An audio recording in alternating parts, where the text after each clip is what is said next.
If you have been feeling less confident at work recently, even though you are still capable, work stress may be playing a role. My name is Ismail, and in this channel, I support professionals moving from work stress to sustainable thriving.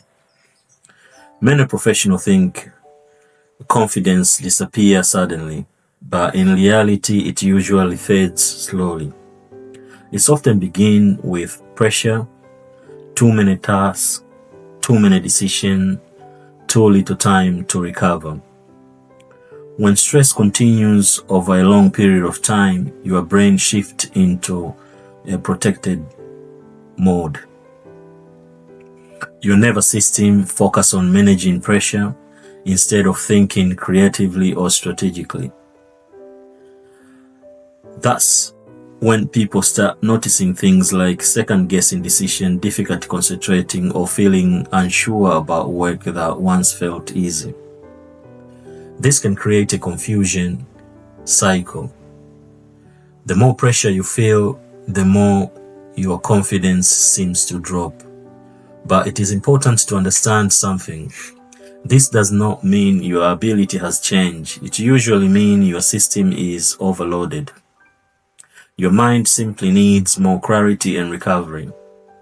There are few small steps that can help rebuild confidence. First, simplify your priorities.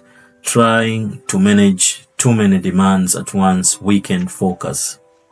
Second, notice small progress during the day. Confidence grows through small successful steps. Third, create space for recovery. Your brain restores clarity when it has time to reset. Confidence often returns when pressure reduces. If work has been feeling overwhelming recently, I have created a free workplace wellbeing snapshot. It takes about 3 minutes, and it's help you understand what may be affecting your work well-being. You can download it using the link below. Thank you for spending this time here. Take care of yourself this week.